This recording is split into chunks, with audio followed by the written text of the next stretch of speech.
오늘 말씀의 제목은 믿음에 대한 겁니다. 믿음인데 제가 believe와 faith의 차이를 두고 믿음이 어떤 것인가를 설명을 드리겠습니다. 우리는 예수를 믿는다고 그렇게 말합니다. 믿음이라는 거 어떻게 보면 굉장히 쉬운 것 같습니다. 믿으면 되는 겁니다. 그러나 막상 믿어보면 믿는 것이 그렇게 쉽지를 않습니다. 잘 믿어지지가 않습니다. 믿어보려고 하지만 의심이 생기고 믿어지지 않는다는 겁니다. 그리고 막상 제가 여러분들에게 믿음이 무엇입니까? 라고 이렇게 질문하면 그 믿음은 무엇입니다. 이렇게 설명할 수 있는 분들이 거의 없습니다. 그저 예수 믿습니다. 그렇게 얘기만 합니다. 그러나 정말로 내가 믿음을 갖고 있다면 내 믿음을 설명할 줄 알아야 됩니다. 그러면 그건 믿는 겁니다. 내가 어떤 내용을 모르고 그걸 믿는다고 하는 것은 사실 말이 되지 않는다는 겁니다. 그런데 오늘날 우리는 믿음의 내용을 잘 모르면서 믿음을 이야기하고 있다는 겁니다. 여러분 구약 성경을 보시면 구약 성경에도 믿음이라는 단어가 나옵니다.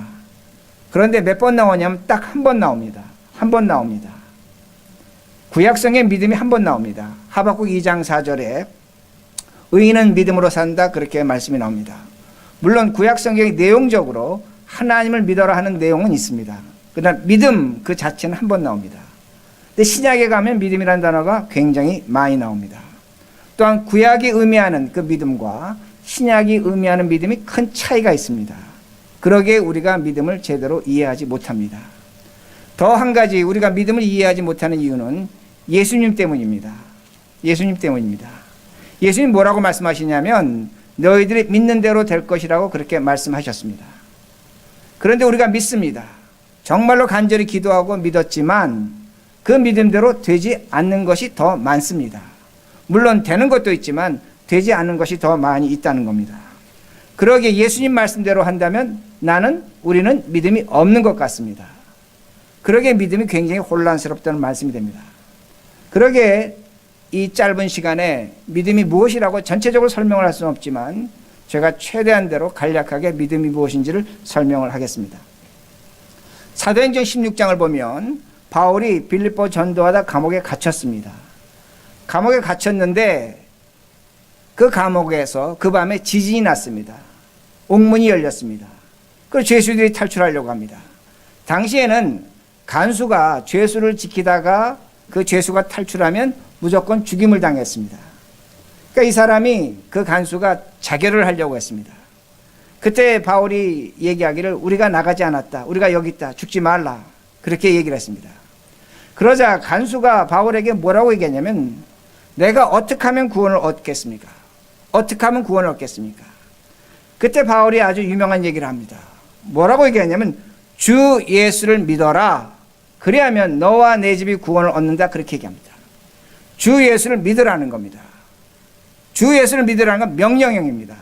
바울이 명령을 한 겁니다. 뭐라고 명령을 했냐면 예수 믿어라. 그러면 너와 내 집이 구원을 얻는다는 겁니다. 여기 아주 중요한 사건이 나타나는데 사람이 사람에게 예수를 믿어라 명령을 하는 겁니다. 그 말을 듣는 사람은 예수를 믿었습니다. 그리고 그날 밤에 그 집에 가서 세례를 주었다고 성경은 기록하고 있습니다. 자, 믿음이라는 것이 있는데 사람이 말을 하고 그 말을 듣고 사람이 믿었다는 겁니다. 오늘도 우리들이 불신자들에게 전도합니다. 예수 믿고 구원받으세요. 누가 말을 전합니까? 우리가 전합니다. 예수 믿으세요. 우리가 말합니다. 그 말을 듣고 사람들이 믿습니다. 우리 가운데 어떤 분들도 누구로부터 전도를 받았습니다. 형제님, 자매님, 예수 믿으세요. 예수 믿었습니다. 내가 믿었습니다. 그리고 신앙생활하고 있습니다. 그러기에 우리는 어떤 생각을 하냐면 오늘도 내가 예수를 믿는다는 겁니다. 사람이 예수를 믿는다는 겁니다. 저도 어떤 경험이 있냐면 어떤 분이 임종 거의 직전에 이분이 예수를 믿었으면 좋겠습니다. 그래서 제가 가서 예수 믿으세요. 임종 거의 직전에 예수를 믿었습니다. 예수 믿겠습니다. 그가 입으로 시인했습니다. 성경 말씀대로 시인했습니다. 그러게 저는 그가 하늘나라 간 것으로 분명히 믿고 있습니다. 그렇게 장례를 치렀다는 겁니다. 제가 지금 뭘 말씀드리냐면 예수를 믿는데 내가 믿는 겁니다. 사람에 의해서 믿어지는 겁니다. 우리는 그렇게 예수를 믿고 있다는 겁니다.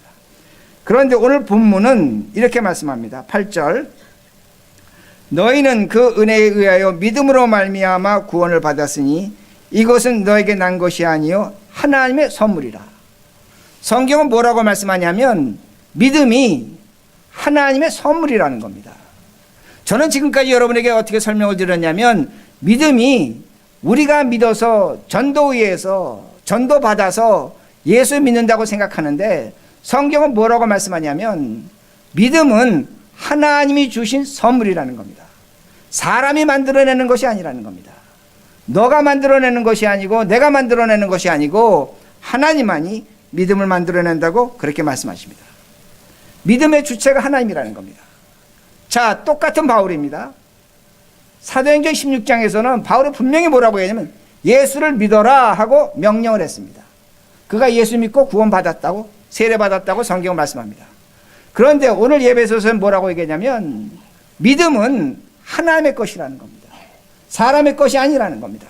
은혜로 주어지는 것이라고 그렇게 말씀합니다. 두 가지 믿음이 나타난다는 겁니다. 그럼 우리가 이 믿음을 어떻게 이해해야 되는가 합니다. 믿음이라는 단어를 헬라어로 보면 피스티오라는 단어를 씁니다.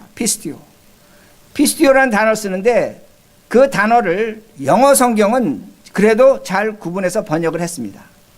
하나는 어떤 단어를 쓰냐면 believe라는 단어를 쓰고 다른 하나는 faith라는 단어를 씁니다. believe나 faith는 영어 사전 찾아보시면 둘 다 믿음이라는 의미를 갖고 있다는 겁니다. 그런데 이 단어 둘이 똑같은 믿음이지만 그래도 영어 번역은 차이가 있지만 한글 번역으로 보면 차이가 없습니다. 그저 믿는 것 같습니다. 그러게 굉장히 혼란스럽다는 겁니다. 제가 좀 전에 말씀드린 것처럼 사도행전 16장의 믿음은 믿어라 할 땐 believe입니다. believe라는 단어를 썼습니다. 그러나 예배소서 오늘 본문의 말씀은 faith라는 단어를 썼다는 겁니다. 똑같은 믿음이지만 다른 것을 우리들이 알 수 있습니다. 제가 지금부터 이걸 이렇게 설명합니다. 우리들이 중학교 때 수학을 배울 때 그 부등호를 배웁니다. 2의 이퀄은 뭡니까? 2고 3의 이퀄은 3입니다. 근데 2가 3보다 작습니다. 3이 2보다 큽니다. 그럼 우리가 수학적으로 표시를 어떻게 합니까? 이렇게 표시하죠. 등호를 표시합니다. 그러니까 3이 있고 2가 있으면 이렇게 표시하면 3이 큰 겁니다. 3이 당연히 2보다 큽니다. 그런데 그 표시 밑에 짝대기를 하나 둘 때가 있습니다. 3이 2보다 크지만 3이 2와 같다는 겁니다. 똑같은 숫자라는 겁니다. 왜냐하면 3은 2보다 크지만 3은 2를 포함하고 있기 때문입니다. 그러게 같다는 의미를 줄 수가 있다는 겁니다. 마찬가지입니다. 믿음이라는 것은 제가 좀 전에 말씀드린 것처럼 faith가 있습니다. faith는 3입니다. 큰 숫자입니다. believe는 작은 숫자 2라는 겁니다. 그런데 성경을 보시면 때로는 believe와 faith를 뒤섞어 썼습니다. 똑같이 쓸 때가 있습니다. 그러기에 제가 그 등호 표시할 때 이퀄 표시를 했다는 겁니다. 그러나 오늘 성경 본문은 오늘 말씀은 faith가 큰 겁니다. 그리고 그 큰 숫자 안에 그 큰 것 안에 believe가 들어가 있다는 말씀이 됩니다. 제가 다시 한번 이렇게 설명을 합니다. 어떤 아내가 남편을 이렇게 소개합니다. I believe in my husband. 나는 나의 남편을 어떻게 합니까? 믿습니다. 이렇게 얘기했습니다. 근데 believe라는 단어를 썼다는 겁니다. believe라는 단어를 썼을 때 그 처녀는 그 남자하고 결혼할 때 남자의 좋은 점이 있었던 겁니다. 사랑할 만한 것이 있었습니다. 그래서 결혼했습니다. 그걸 believe 한 겁니다. 좋은 걸 보고 believe 한 겁니다. 그런데 우리가 결혼하다 보니까 어떤 일이 있습니까? 기쁠 때가 있습니다. 그렇죠? 잘 될 때가 있습니다. 건강할 때가 있습니다. 부유할 때가 있습니다. 그때 그 여자는 변하지 않습니다. 그런데 남자가 병이 들었습니다. 가난해졌습니다. 그리고 약해졌습니다. 그때 여자 마음이 변한다는 겁니다. 이때 believe라는 단어를 쓴다는 겁니다. 믿기는 믿었는데 상황과 조건에 따라서 변하는 것을 성경은 believe라는 단어를 쓴다는 겁니다. 그러기에 오늘도 우리가 하나님 믿는데 어떤 상황과 조건이 생겨서 내 믿음이 약해지거나 변하거나 믿음을 떠난다면 그건 believe 한 겁니다. 하나님 believe 했다는 겁니다. 이런 사랑에는, 이런 믿음에는 헌신과 사랑이 없습니다. 그런데 어떤 남편이 자신의 아내를 이렇게 소개합니다. I have a faith in my wife. 나는 나의 아내에게 faith를 갖고 있다는 겁니다. faith를 갖고 있다는 겁니다. 이때는 그 남자가 총각 때 그 여자와 결혼할 때 아무것도 보지 않았습니다. 조건 보지 않았습니다. 그저 믿음으로 본 겁니다. 저 사람은 내 아내, 내 사람이 될 거야. 믿음으로 결혼했습니다. 근데 결혼 생활 하다 보니까 어떤 일이 생깁니까? 아내가 병들 때가 있습니다. 가난할 때가 있습니다. 약해질 때가 있습니다. 어려울 때가 있습니다. 그럼에도 불구하고 남자는 변하지 않았습니다. 아내가 성공하고 건강하고 기뻐할 때도 남자는 변하지 않았다는 겁니다. 어떤 환경에 변하지 않았다는 겁니다. 이건 faith라는 겁니다. faith라는 것은 어떻게 주어진 환경에 따라 자신의 믿음이 변하지 않을 때 성경은 faith라는 단어를 쓴다는 겁니다. 이건 진정한 사랑이 있는 겁니다. 헌신이 있는 겁니다. 오늘 제가 이렇게 예를 들고 나니까 우리 교회 여자분들이 저를 비난할 것 같아요. 왜 애꿎은 아내들을 집에서 죽도록 고생하는데 왜 이렇게 비유하냐. 근데 제가 남자다 보니까 그랬습니다. 양해하시고. 제가 뭘 말씀드리냐면 faith와 believe는 다르다는 겁니다. believe는 조건에 따라서 내용이 달라질 수 있습니다. 그러나 faith는 상황과 조건에 따라서 그 믿음의 내용이 변하지 않는다는 겁니다. 그러기에 오늘도 우리가 신앙생활 하면서 어떤 주어진 일로 인해서 환경으로 인해서 사건으로 인해서 예수 못 믿겠다 신앙이 갈팡질팡한다면 그분은 자신이 예수를 빌리브하고 있는 것으로 생각하셔야 됩니다. 믿기는 믿고 있는 겁니다. 그러나 오늘도 주어진 환경 속에서 오늘도 내 신앙이 그래도 견디고 그래도 인내하고 그래도 감사하고 그래도 신앙생활 한다면 그건 faith라는 겁니다. faith라는 겁니다. 그런데 중요한 건 뭐냐면 우리 하나님은 우리에게 믿음을 시작할 때 believe로 시작합니다. believe로 시작합니다. 그리고 우리 하나님께서 그 믿음을 faith로 만들어 가신다는 겁니다. 이게 중요하다는 겁니다. 오늘도 우리가 신앙생활 하는데 내가 어려움이 있었고 시련이 있었고 누군가의 전도로 인해서 내가 예수 믿었습니다. 하나님이 그렇게 믿게 하십니다. 오늘도 간절한 기도 제목이 있어서 하나님 믿습니다. 그러나 하나님은 그 신앙을 그대로 두르시는 것이 아니라 그 빌리브에서 faith로 변경시킨다는 말씀이 됩니다. 제가 왜 이렇게 말씀을 드리냐면 제가 2주 전에 아브라함 설교를 했을 때 어떤 말씀을 드렸냐면 아브라함이 86살 때 이스마엘을 얻었다고 말씀드렸고 99살 때 하나님이 나타나셨다고 말씀을 드렸습니다. 그러면 그 13년 동안 아브라함이 하나님을 믿었는가? 제가 그때 아브라함 믿음을 불의한 믿음이라고 말씀을 드렸습니다. 그때 교인 중에 몇 분이 저를 찾아와서 목사님 무슨 말씀 하는지는 알겠는데 그래도 아브라함 믿음의 조상이 아닙니까? 우리들이 본받아야 될 사람이 아닙니까? 어떻게 그 사람이 13년 동안 하나님을 믿지 않았다고 말할 수가 있겠습니까? 그렇게 질문하셨습니다. 그런데 오늘 제가 그 부분에 대해서 설명을 드리겠습니다. 그래야만 여러분의 믿음이 이해가 되신다는 겁니다. 자, 잘 들으셔야 합니다. 아브라함이 80살 때 하나님을 만났습니다. 하나님이 아브라함에게 뭐라 말씀하시냐면 내가 너에게 사라를 통해서 자식을 주겠다, 열국을 이루겠다 말씀하셨습니다. 근데 86살 때, 86살 때 어떤 일이 생겼냐면 사라가 6년을 기다리다 보니까 지쳤습니다.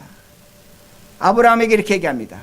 우리 집에 여종 하갈이 있는데 여종과 하갈과 함께 잠을 자서 아이를 낳으라는 겁니다.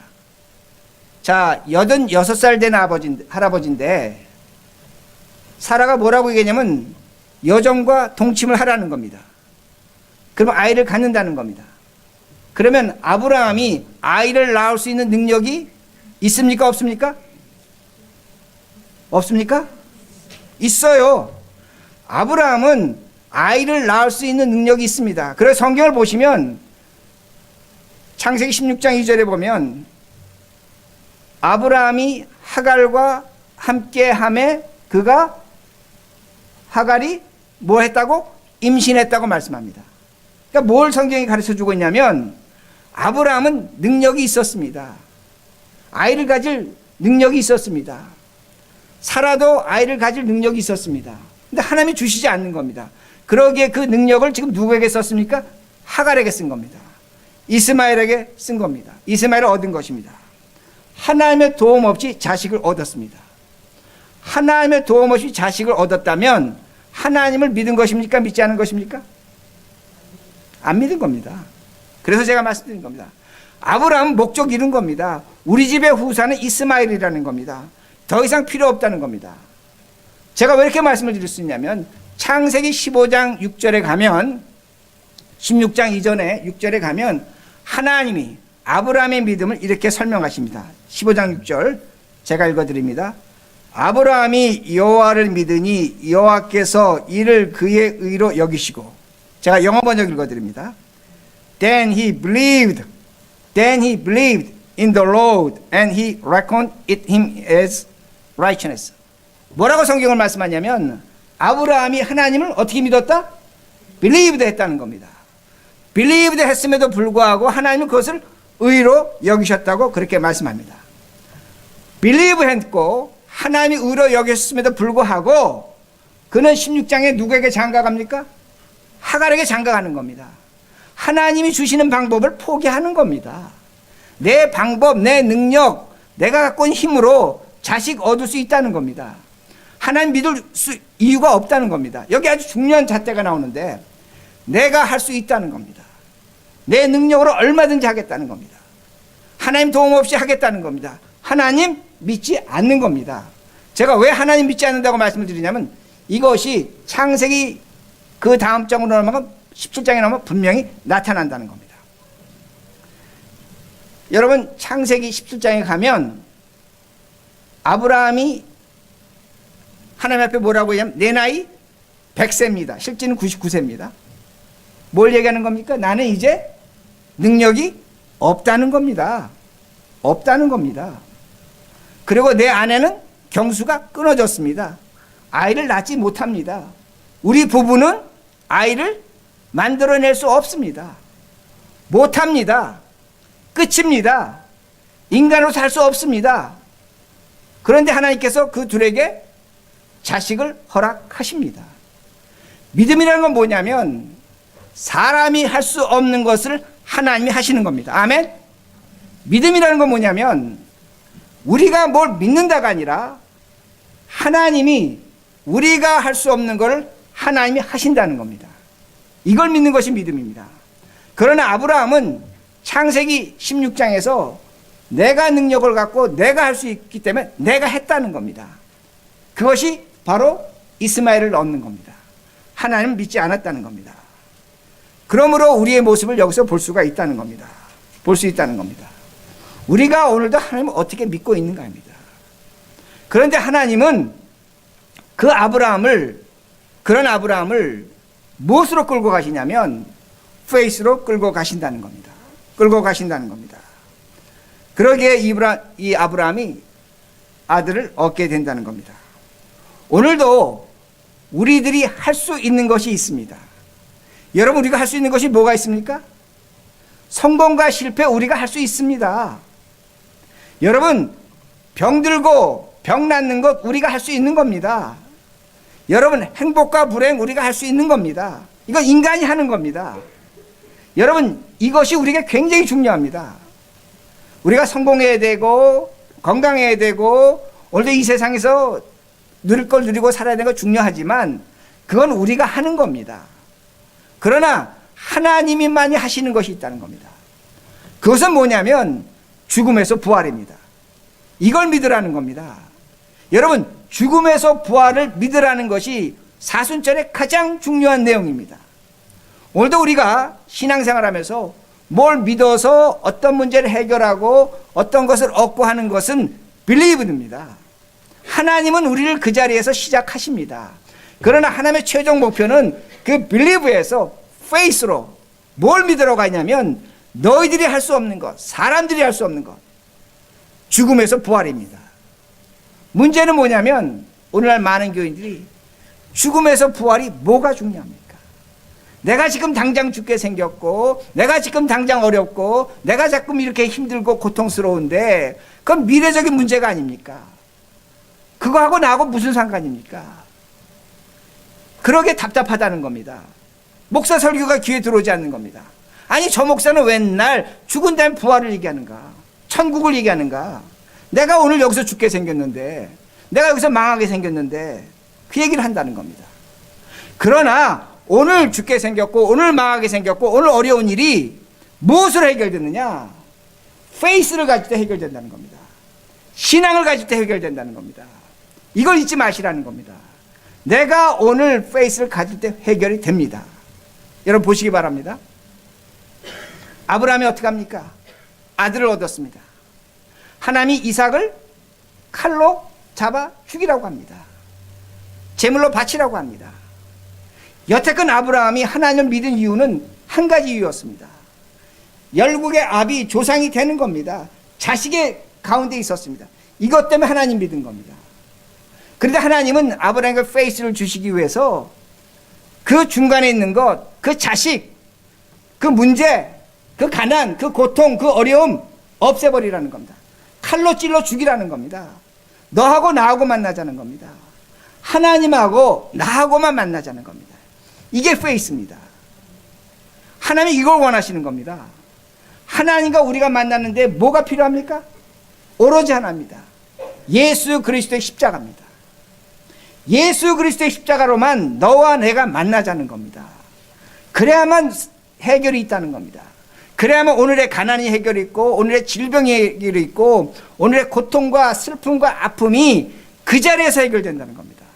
그 전의 해결은 임시 변통입니다. 잠깐 해결하는 겁니다. 하나님 뭘 얘기하시냐면 너하고 나하고 문제 해결하는데 둘이만 만나자는 겁니다. 네 자식도 없애고 네 고통도 없애고 질병도 없애고 가난도 없애고 다 없애라는 겁니다. 그리고 그리스도의 십자가로만 만나자는 겁니다. 그러게 이렇게 말씀하십니다. 10절 보세요. 우리는 그가 만드신 바라 그리스도 예수 안에서 선한 일을 위하여 지으심을 받은 자니 이 일은 하나님이 전에 예비하사 우리로 그 가운데 행하게 하려 하심이라. 아주 놀라운 말씀이 나옵니다. 바울은 믿음이 하나님의 은혜다, 선물이다, 너희 행위로부터 나오지 않았다, 그렇게 줄기차게 강조하고 난 다음에 뭐라고 얘기하냐면 너희들이 믿음을 갖고 있다면 그리스도 안에서 무슨 일을 한다? 선한 일을 한다는 겁니다. 선한 일을 한다는 겁니다. 우리는 이 선한 일을 윤리적으로 도덕적으로 해석할 수가 있습니다. 그러나 믿음 안에서 그리스도 안에서 선한 일은 뭡니까? 하나님과 나만 만나면 그 안에 뭐가 나타난다고 말씀드려서 십자가입니다. 예수 그리스도의 십자가가 나타나면 거기에는 나의 십자가가 나타나는 겁니다. 여러분 오늘 고통스럽습니까? 여러분 문제가 있습니까? 여러분 힘드십니까? 여러분 우리의 십자가, 나의 십자가를 지시면 됩니다. 십자가를 지고 내가 죽으면 사는 길이 열리는 겁니다. 제가 수없이 말씀드렸습니다. 문제는 뭐냐면 내 십자가를 지지 않습니다. 십자가 지지 않습니다. 살려고 합니다. 그러니까 일이 죽는다는 겁니다. 그래서는 안 된다는 겁니다. 오늘 우리들이 그리스도를 만나면 내가 십자가에서 죽으면 상황이 완전히 바뀌어집니다. 세상은 이걸 못합니다. 우리만 할 수 있다는 겁니다. 내가 오늘도 십자가로 예수 그리스도 페이스를 만나면 오늘 고통이 있고 어려움이 있지만 그 고통과 어려움이 세상 사람도 고통과 어려움으로 봅니다. 그러나 그 속에서 하나님은 우리에게 희망을 주십니다. 말씀을 주십니다. 가난합니다. 가난하지만 그것이 나의 십자가로서 지고 가면 그 가난이 당당해질 수 있습니다. 얼마든지 당당해질 수 있습니다. 오늘도 우리가 해결하지 못할 일이 있습니다. 어떻게 할지를 모릅니다. 방법이 없습니다. 어떻게 합니까? 십자가입니다. 십자가로 지고 가면 하나님이 사람을 보내서 오늘도 손길을 통해서 인도하시고 계신다는 걸 경험할 수 있습니다. 오늘도 내 삶이 아무리 절망스럽다고 할지라도 십자가를 지고 보면 거기에 수많은 감사와 수많은 기쁨과 수많은 은혜가 나타납니다. 이게 부활 생명이라는 겁니다. 이게 사순절이라는 겁니다. 이게 우리가 하늘에 가서 누릴 천국의 삶을 미리 사는 모습이라는 겁니다. 그러기에 10절에 바울이 뭐라고 얘기하냐면 너희들이 정말로 믿음 페이스를 가졌다면 선한 일을 한다는 겁니다. 한다는 겁니다. 이게 믿음의 길입니다. 그렇게 믿음을 다시 정리합니다. 하나님 우리에게 believe를 합니다. 문제와 조건을 갖고 나를 만나자고 얘기하십니다. 그렇게 신약성경 보시면 초반에 예수 그리스도 수많은 기적을 행하십니다. 그러나 여러분 마태복음 보세요. 10장, 12장, 13장 넘어가면 기적이 없어집니다. 안 나타납니다. 별로 행하지 않습니다. 왜 그런가입니다. 하나님은 그것으로 우리를 키우지 않습니다. 하나님이 우리를 키우는 방법은 믿음으로, 페이스로, 나를 만나는 것으로, 하나님 만나는 것으로 세상을 이기게 하십니다. 이게 믿음입니다. 그러게 오늘도 우리가 힘들고 어렵고 해결 못할 문제가 있습니다. 그 문제 어쩌면 해결 안 될지도 모릅니다. 어쩌면 평생 우리가 고통으로 갈지 모릅니다. 그러나 우리가 페이스를 가지면 그 안에서 하나님의 은혜가 있는 겁니다. 하나님의 사랑을 보는 겁니다. 이 말씀을 믿으시고 우리의 믿음을 그렇게 정리하시는 우리 모두가 되기를 간절히 바랍니다.